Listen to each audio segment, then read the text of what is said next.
하나님께서는요, 하나님이 하시는 일들을 보면 그냥 어떤 일들을 주먹구구식으로 하나님께서 하시지는 않습니다. 분명히 무엇을 어떻게 해야 되는지를 먼저 알려주세요. 이러한 일은 이렇게 이렇게 이렇게 해라 라고 상세하게 알려주신 이후에 사람들이 그 하나님의 말씀에 따라서 순종하는 것을 우리는 볼 수가 있습니다. 출애굽기에 좀 많이 힘든 부분이 오늘 읽은 이런 부분인 것 같아요. 이게 뭘 어떻게 하라는 건지, 뭐를 어떻게 만들라는 건지 이게 쉽지가 않습니다. 그래도 새벽에 나오신 분들은 출애굽기 우리가 25장, 26장 할 때도 이미지들을 가지고 하나님께서 말씀하신 것들을 좀 살펴보았지 않습니까? 그래서 조금은 좀 익숙하지 않으실까 이런 생각도 들어봅니다. 하나님께서 말씀하시고 그 말씀을 하나님의 사람들에 의해서 순종하는 것을 볼 수가 있습니다. 특별히 출애굽기 이제 36장에서부터 성막을 만들고 그 성막에 있는 안에 들은 내부 물건들을 제작하는 장면을 볼 수가 있는데요. 우리가 지나간 본문이라 한번 좀 살펴보면 36장 1절을 보면 이런 부분이 있습니다. 36장 1절을 제가 읽어보겠습니다. 부사렐과 오홀리압과 및 마음이 지혜로운 사람 곧 여호와께서 지혜와 총명을 부으사 성소에 쓸 모든 일을 할 줄 알게 하신 자들은 모두 여호와께서 명령하신 대로 할 것이니라. 여기에 부사렐과 오홀리압이라는 이 사람들이 이 성막을 만들고 기구를 만드는데 가장 중심적인 역할을 한 사람입니다. 오늘 우리가 읽었던 출애굽기 37장 1절 초반에는 특별히 부사렐이 중심이 되어서 이 물건들을 만들었던 것 같습니다. 아마 부사렐, 오홀리압 이 사람들은 다 애굽에서도 장인들이었을 겁니다. 애굽에서도요. 여러분 참 놀랍지 않습니까? 애굽에서 배운 기술이요, 지금 이 광야 하나님의 성막을 만드는 데 사용되고 있습니다. 이들은 애굽에서 무엇을 만들었을까요? 잘 모릅니다. 하지만 정교하게 세공을 하고 하나님의 이러한 정교한 물건들을 만드는 그 기능을 애굽에서 배웠는데 그 애굽에서 배운 일이 여기에 이렇게 사용되고 있다는 것입니다. 애굽에서 세상에 속한 일이었지만 이제 하나님의 명령 말씀에 순종하여 또한 그들의 일단 기본적인 재능은 있었고요. 뭐 아무나 불러가지고 당신들 하시오 라고 하지 않았을 거예요. 분명히 이들은 애굽에서도 장인이었고 이제 그들이 가지고 있는 이 재능이 하나님의 성막을 위하여 쓰임받고 있다는 것이죠. 쓰임받고 있다는 것이 참 여러분 깊이 묵상하면 큰 깨달음과 은혜가 있는 장면인 것 같아요. 하나님께서는 우리의 모습을 받으시죠. 근데 우리가 하나님께서 주신 것은요 하나도 버릴 것이 없는 것 같아요. 그것을 가지고 하나님의 일을 위하여 봉사하고 영혼들을 섬기고 돌아볼 수 있는 일. 주님의 몸된 교회가 어떻게 이루어집니까? 마치 부사렐과 오홀리압이 애굽에서 배운 기술로 이 성막이 아름답게 꾸며지듯이 신약의 교회는 수많은 성도님들의 보이지 않는 또한 보이는 그 섬김 위에 세워진다는 겁니다. 세워진다는 거예요. 그래서 우리 사랑하는 성도님들이 주님의 몸된 이 교회를 더욱더 복되게 하는 분들입니다. 우리는 그것을 기억하여야 할 것 같아요. 근데요, 성경을 좀 전체적으로 보면 이 출애굽기 25장부터 하나님께서 하나하나 말씀을 하시거든요. 언약궤는 이렇게 만들고, 그리고 등잔대는 이렇게 만들고, 향단은 이렇게 만들고, 이러한 쭉 내용을 하십니다. 그 말씀을 하시고요. 그 다음에 성막을 만들어라 라고 이렇게 말씀을 하신 것을 볼 수 있는데, 오늘 출애굽기에 직접 실행한 장면을 보면요, 성막을 먼저 만듭니다. 쉽게 말하면 텐트를 먼저 만드는 겁니다. 그게 36장 본문이었습니다. 그리고 오늘 그 성막 안에 지성소에 있는 언약궤, 법궤죠. 속죄소를 만들고 그 다음에 성소 안에 있는 떡상, 뭐 진설병 상이라고도 합니다. 상을 만들고 등잔대, 향단 이런 것들을 만드는 것을 볼 수 있습니다. 아니 하나님께서 말씀하신 대로 이 순서 지켜야 되는 게 아닌가? 라고도 생각할 수 있습니다. 왜 출애굽기 25장 26장엔 이 안에 있는 속죄소, 뭐 상, 그리고 등잔대, 향단 이런 것부터 만들려고 그랬는데 이거 왜 이게 불순종하나? 이렇게 생각할 수도 있습니다. 근데 여러분 생각을 한번 해보세요. 먼저 이 속죄소 같은 거 이렇게 만들어 놨어요. 만들어 놨는데 아직 텐트도 못 만들었어요. 그러면 이게 다 바깥에 노출이 되잖아요.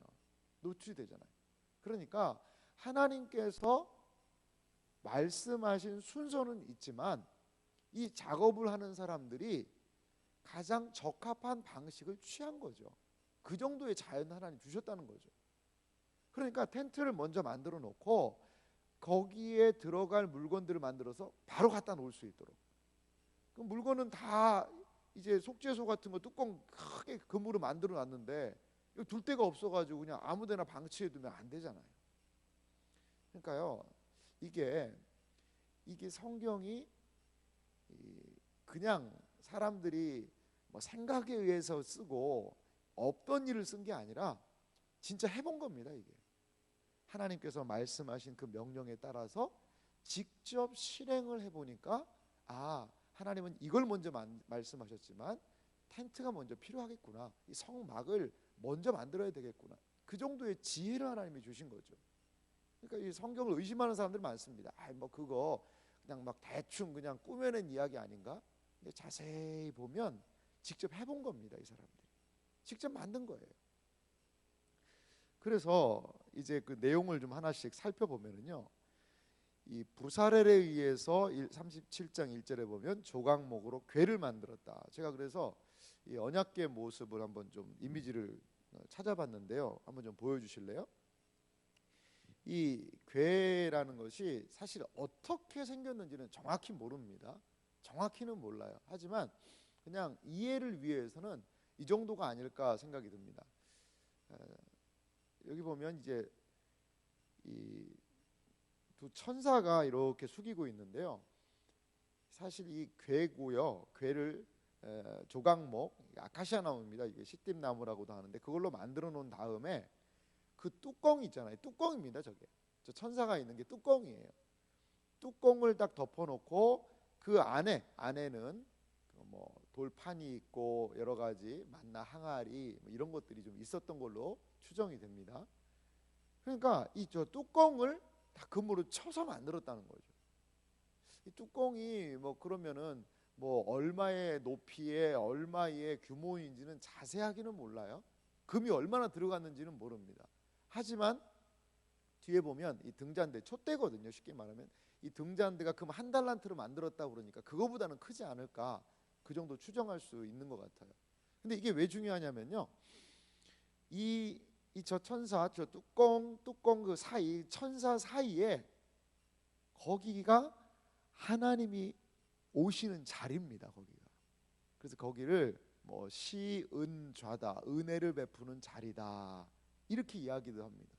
그러니까 하나님이 이 지상에 어디에 와 계시느냐, 저 천사 사이에 하나님께서 딱 앉아 계신다는 거죠.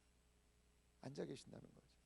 그래서 이 시은좌라고 하는 저 자리, 6절에 보니까 순금으로 속죄소를 만들었으니 길이가 2규빗 반, 너비가 1규빗 반이다 라고 이야기하고, 9절에 보니까 그룹들이 그 날개를 높이 펴서 그 날개로 속죄소를 덮었으며 그 얼굴을 서로 대하여 속죄소를 향하였더라. 무슨 말씀인지 이제 이해가 좀 되시죠? 천사가 서로 이렇게 마주본 거죠. 이렇게 얼굴을 서로 대했다는 거죠. 날개로 해서 딱 덮고, 그리고 그 사이에 하나님의 임재가 있는 그런 모양이라는 겁니다. 뭐 속죄소가 꼭 이런 모양이다, 그건 잘 모릅니다. 천사를 어떻게 만들었는지도 잘 몰라요. 하지만 우리가 하나 알 수 있는 것은 가장 거룩한 곳에 하나님께서 이 법궤를 두셨다는 것이죠. 그리고 이렇게 채를 깨어 넣어서, 채가요 막대기입니다. 채를 끼워서 항상 이동할 수 있도록 하는 그것이 바로 속죄소라고도, 이게 법궤죠. 법궤, 언약궤라고도 하고요. 그리고 속죄소는 뭐냐? 이 법궤의 뚜껑이 속죄소입니다.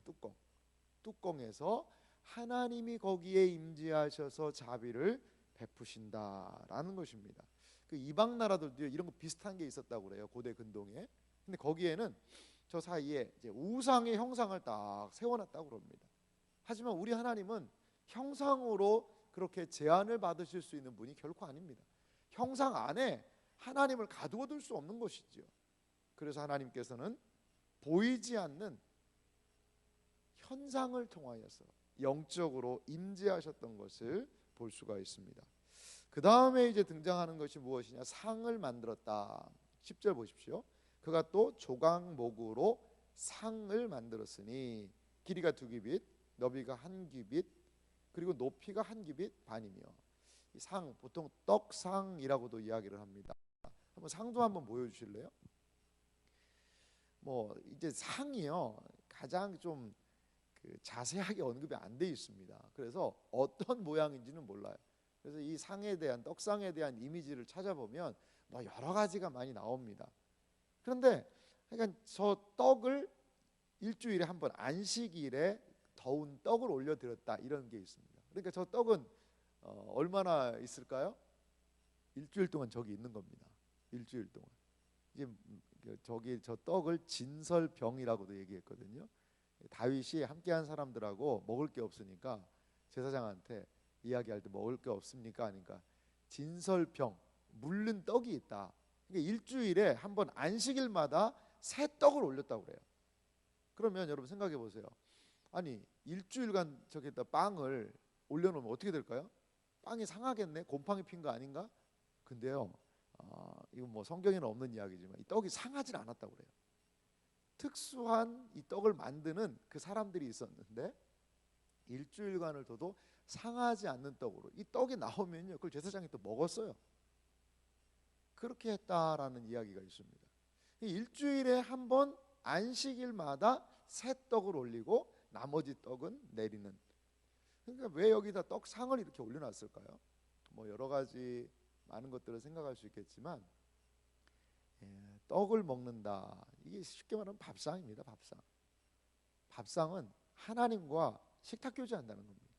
하나님과의 사귐과 교제가 있다는 것이죠. 이걸 주일에 좀 확장해 보면 여러 가지 큰 의미가 있을 거예요. 주일은 무슨 날일까요? 떡 먹는 날입니다. 그래서 뭐 주일날 식사도 교제도 하고 그런 부분도 있지만, 그 떡은 무엇일까요? 생명의 떡, 말씀의 떡을 먹는 거죠. 생명의 잔치가 주일에 이루어진다라는 겁니다. 그 다음에 등잔대가 있는데요, 17절 말씀 보면 그가 또 순금으로 등잔대를 만들었으되 그것을 쳐서 만들었으니 그 밑판과 줄기와 잔과 꽃받침과 꽃이 그것과 한 덩이로 되었고. 한번 등잔대도 보여주시죠. 등잔대는요, 다른 것에 비해서 재구성하기가 가장 그래도 수월한 부분이 있습니다. 왜 그러냐면 이스라엘 백성들이 예수님 시대에 예루살렘 성전이 망했거든요. 티투스라는 장군에 의해서 망했는데, 그 망할 때 이 성전의 물건을 지고 가는 그러한 로마 병사의 모습이 이게 부조로 예수님 당시에 제작이 된 게 있어요. 거기에 이 등잔대의 모양이 꼭 이렇게 나와 있습니다. 그래서 다른 것들은 잘 몰라요. 아니 이미지를 생각할 수가 없습니다. 잘 모릅니다. 하지만 이 등잔대 이 모양은 그 당시에 로마 병사가 어깨에다가 이런 모양의 이 등잔대를 지고 로마로 개선항렬하는, 그게 부조로 지금까지 남아있거든요. 그것을 통해서 이 등잔대 모습은 그래도 많이 재구성이 가능한 것 같아요. 그래서 이걸 하나로 다 쳐서 만들었다는 것이죠. 꽃 모양으로 해서 만들고 그 위에 아마 기름을 채웠을 것 같고요. 기름에다가 심지를 세워서 그래서 불을 피운 것 같습니다. 그래서 보면 이 등잔대에 저녁에는 불을 켰다라는 그런 기사가 있는데, 그러니까 학자들은 그렇게 봐요. 사실 그 텐트 아니잖아요. 텐트 안이 어둡고 그러니까 항상 몇 개는 켰을 것 같다. 서너 개 정도는 이 불을 켰을 것 같다라고 생각을 하고 저녁이 됐을 때는 나머지도 불을 다 밝혀서 7개를 다 밝힌 것이 아닐까 그렇게 생각을 하고 있다는 거죠. 그래서 살구꽃 형상의 잔댓 꽃받침과 꽃 이렇게 해서 여러분 금방 이미지도 보셨지만 이 줄기에 꽃 모양들을 이렇게 해서 꾸몄던 것을 볼 수가 있습니다. 그래서 이 등잔대는 순금 한 달란트로 만들었다. 이 한 달란트가요 금이 약 한 34kg 정도 됩니다. 그러니까 엄청나죠. 금 34kg면 뭐 무게도 묵직하겠지만 이 가치가 상당하지 않겠습니까? 그래서 등잔대가 24시간 항상 불을 밝히고 있는 그러한 이 성막 안에 성소의 모습을 볼 수 있습니다. 이 마지막은 이제 향단인데요. 25절 보니까 그가 또 조각목으로 분향할 제단을 만들었으니, 자 분향할 제단도 한번 좀 보면은요. 지난번에도 이미지는 살펴보았습니다만 이거는 정사각형 모양으로 뭐 직사각형 모양이죠.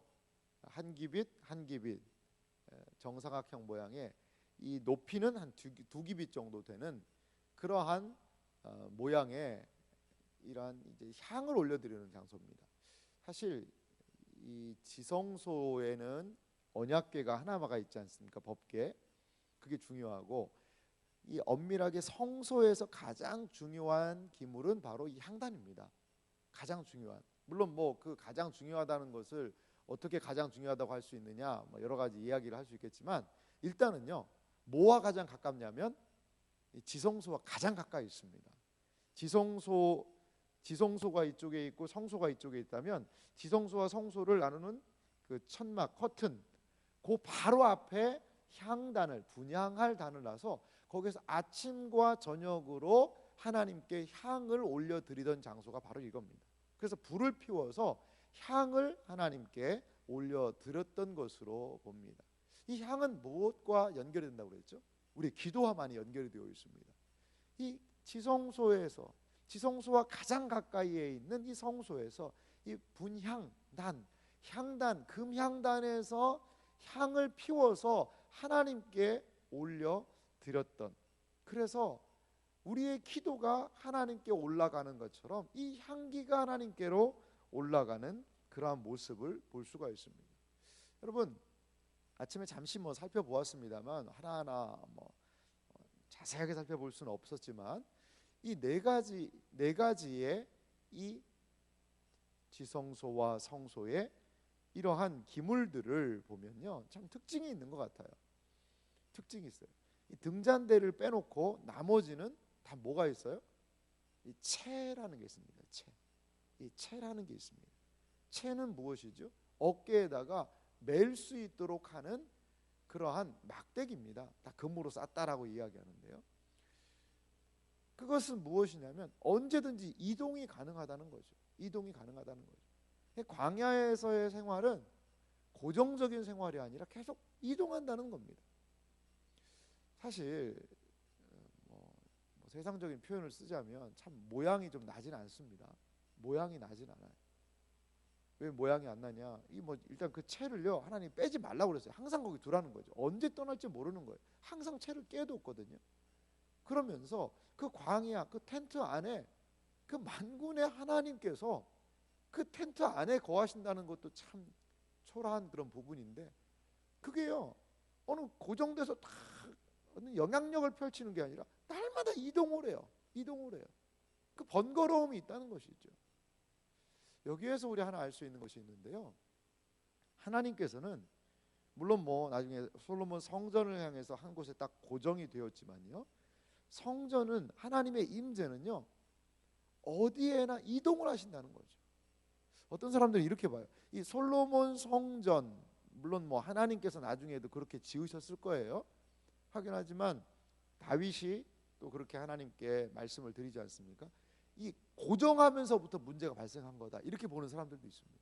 고정하면서부터 사람들의 생각이 딱 고정이 되는 거죠. 아 하나님은 저기 있고 여기는 안 계신 분. 근데 광야는 어때요? 늘 움직이시는 거예요. 함께 하시는 거예요. 이 성막의 모습이 오히려 신약의 정신과는 또 맞는 것 같아요. 제가 볼 때 하나님은 어디나 계시는 분이, 어디나 가실 수 있는 거예요. 그러니까 채를 꿰셨죠. 채를 꿰서 그 하나님의 임재의 상징인 이 성물들이 이동하는 장면을 생각해 보시기 바랍니다. 뭐 그림 같은 거 보면 이 언약궤를, 이 법궤를 막 제사장들이 번쩍번쩍하는 거 들고 가는 거 있는데, 그렇게는 안 한 것 같아요. 이거를 휘장으로 다 싸라고 그랬습니다. 일반 백성들은 제사장들이 이동할 때 이 뭐 금 번쩍번쩍한 이걸 절대 못 봤습니다. 이걸 휘장으로요, 뭐 청색 보자기로 해서 꽁꽁 싸가지고 그 내용의 안에 뭐가 있는지 절대 못 보도록 그렇게 했다는 것이죠. 그런데 하나 확실한 것은 무엇입니까? 하나님이 우리와 함께 하신다는 거죠. 하나님이 우리와 함께 하시는 것을 그 성물의 모습을 통하여서 그들은 광야 어디에서든지 확인할 수 있었다는 것입니다. 사랑하는 성도 여러분, 그렇습니다. 하나님의 임마누엘이세요. 여기 안에만, 예배당 안에만 하나님 계신 분 아니시라는 거죠. 우리가 거하는 직장, 가정, 또한 사업장, 그 모든 학업의 자리 안에 하나님이 함께 늘 동행하신다라는 것을 기억하시기 바랍니다. 바로 채가 보여주는 하나님의 임재의 가장 중요한 모습이라는 것입니다. 그리하여 우리가 이 땅을 살아갈 때 이 하나님에 대한 은혜를 기억하고 우리가 서 있는 그 자리, 채를 가지고 제사장들이 이동했던 것처럼 하나님께서 우리와 언제나 함께 하신다는 것을 기억하며 믿음으로 살아가시는 복된 생애와 삶이 되시기를 주님의 이름으로 축원합니다.